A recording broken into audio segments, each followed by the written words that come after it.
Good morning, Abraham. Well, one of the questions I've always had for myself, and I want your advice, I really don't know how to meditate. I just don't feel that I'm really emptying myself and letting the energy come through while I'm meditating. Maybe we are all making too much of meditation, so let us just tell you what its purpose is. Its purpose is just to reduce resistance.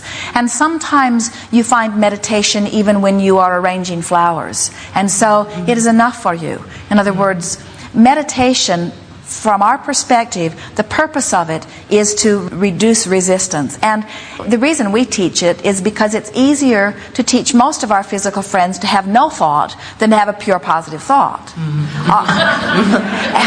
But today we've been talking about virtual realities. It's about controlling mind. It's about pointing mind to a place that the vibration suits and soothes. It's all about alignment. It's about feeling your way there. So whether you feel your way to a good place through meditation, or whether you feel your way there through appreciation, or through the orchestration of something beautiful, through quieting your mind, when you are really in alignment with source energy, and that is what you've practiced, so it just feels so natural. When you meditate, you do not feel any physical difference.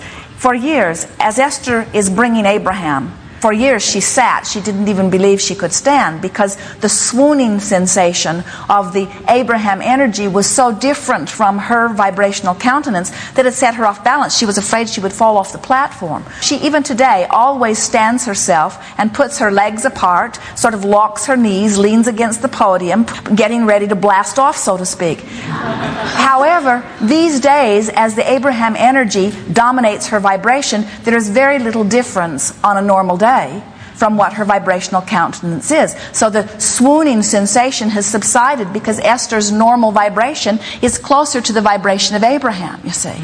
And so in the beginning, in her first meditation, it felt like the world had shifted. It felt like she was being breathed from the inside out. In other words, rockets went off. Her teeth buzzed for an hour. The energy difference was so extreme. She felt like she had a toe in a light socket. In other words, it was really a different experience. And we can understand why you might want to reach for that, because you know something is happening.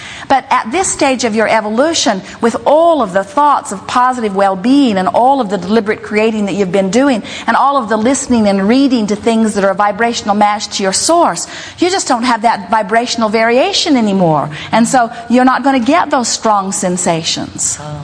You get a sense of it? It's just normal to feel good. If meditating is a really, really, really different experience for you than what you live on a daily basis, then we recommend meditating.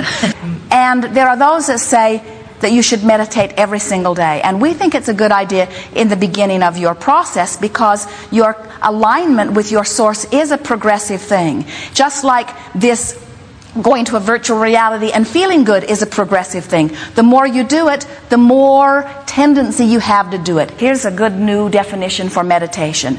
Meditation is a process whereby you can teach yourself the vibration of connection.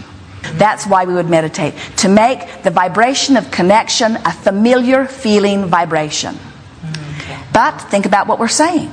When you're tuned in, tapped in, turned on, when you've been playing with a lot of these processes, when you're feeling good most of the time, when your dominant vibration is one of well-being, when you begin thriving, when you're clearer more than you're confused, when you're healthier more than you're sick, once you get into that place where you are allowing well-being, meditation is less of an issue for you, because you're living it on a more consistent basis. We would still use it if you ever get off foot, because every now and again something will happen that activates an old vibration that you didn't even know that you had within you.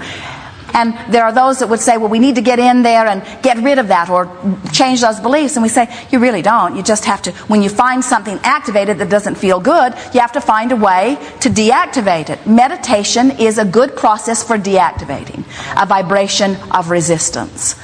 Appreciation is the tool. Now this is really good.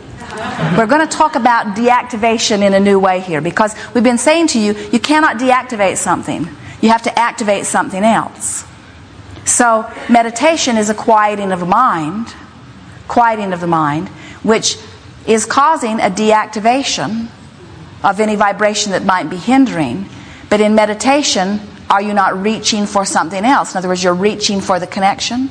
You are activating something. Esther's new game is she focused upon putting her brain on pause. I'm putting my brain on pause, she will say. And in the moment that she makes that statement, she can feel the resistance, even if it is slight within her, dissipate. And so, new definition for meditation. It is the process whereby I activate the vibration of connection. Yes? I guess I'm not sure what I want to ask. I've been going through a period for about a year of pretty severe anxiety, a lot of phobias, and then September 11th happened, and it just was like a big plunge. And so I've been dealing with that and getting better. Does it feel like it is possible to you that on some level you were anticipating the greater event? Or does the greater event just seem to be amplifying the anxieties that you were already feeling? Do you think your anxiety is about your life or about life in general? Both. Very strongly both. I mean... What is your greatest anxiety? Bring it out into the open and let's soothe it. It's more the feeling that I'm never going to get it. Like, look at the world. How can that possibly be? That it's all well-being. I'm just fooling myself. Well, let's look at the world. What percentage of not well-being took place in the Denver area today? Take a guess. We're talking about how many people had traffic accidents and how many people didn't. What's the ratio? Pretty small. How many people are thriving in their physical body and how many people experience trauma? What's the ratio? In other words, let's look broader. This is an extraordinary environment that continues to survive in amazing balance, eon after eon. In other words, do you have any sense of the proportion of well-being? So what's happened to you is you have been oriented by worried folks to find troubling things and focus upon them in an effort to fix them. And you got your vibration a little skewed. In other words, we understand that there are bad things that happen, but we will never agree with you that they are dominant. We will never agree with you that they are greater than a fraction of a percentage. In other words, the well-being is huge in proportion. So the bigger question is, what's got you so focused upon the troubling things? It would be like going to a buffet where there are 100 things you love to eat and one thing you would never eat, and you want to talk to us about the thing you don't want to eat. Right. And we say, why are we talking about that when there's all this other good stuff to eat? And you say, I don't know, I'm just drawn to talking about it. I would just feel better if it weren't there. Can't we get rid of it in some way? And we say, why not just leave it alone and focus upon any one of the other 100 things that are delicious for you that you would really enjoy? And you say, I don't know, it's just my habit. My mother worried about that thing, and my neighbors worry about it, and so many people worry about it, and I get these newsletters where they worry about it, and so it just seemed appropriate that I worry about it. And we say, but what about all the other good things? And you say, well, intellectually, I acknowledge that there are more good things, but I'm tied into this not good thing, which gives me extreme anxiety, and I don't know why. And we say, you've just been practicing it. It's just a proclivity. You got started somewhere when somebody vacuumed up a spider, and you haven't been practicing otherwise, but you can today. In other words, you can start right today by reaching for some virtual realities, and you can show yourself, hey, I can feel anxiety, and yeah, for now that comes more easily, but I can, with a little bit of effort, far less effort than you think, I can find a virtual reality that feels good and give myself a moment of relief, and more importantly, give myself the knowledge that I can do that instead of that if I want to. You see, some would say your world is about economics. Now, we don't agree with that, although much of your world seems to be driven by economics. And those who want to sell you something want to activate within you a need for what they're selling. That is a big part of the reason that so many of you feel anxiety, because they're getting very good at promoting things in ways to activate your anxiety. And so what's happened is you, like so many others, have become someone who easily acquiesces to the vibration that they want you to vibrate rather than choosing your own. And we say, actually, these are Esther's words. She's been saying it a lot lately. I can damn well choose my own vibration. I can choose my own vibration. I can choose my own vibration. I can choose my own vibration. I can choose my own vibration. I can choose my own vibration. I can choose my own vibration. I do not have to leave the vibration within me that I picked up along my physical trail. I don't have to carry the vibration of my mother or of a worrisome friend. I don't have to carry the vibration that the television is hammering at me or that the government is hammering at me for whatever reason. In other words, when somebody wants you to do something, you always have to stop and ask yourself, why do they want me to do this? In other words, what's in it for them?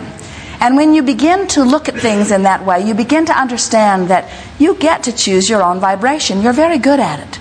And so the reason that you're feeling anxiety is because every fiber of your being wants to feel joy, wants to know the well-being that is your source. And when you fixate on things that don't allow it, you sort of go berserk on some level of your being. And we're glad. That means your guidance system is working. Your anxiety is not because the world is in trouble. Your anxiety is not because you're in trouble. Your anxiety is because you're choosing a thought that doesn't match your desire. That's all. In other words, it's not because some big bad thing is going to happen. You're in no way near a vibrational proximity to anything like that. You're just someone who deserves and intends to be so in harmony with Source, and when you're not, you can't stand it. That's why you've got anxiety. So just practice, practice, practice, practice, practice. Esther said one day she took 10 years of piano lessons and did all of her practicing at the lesson.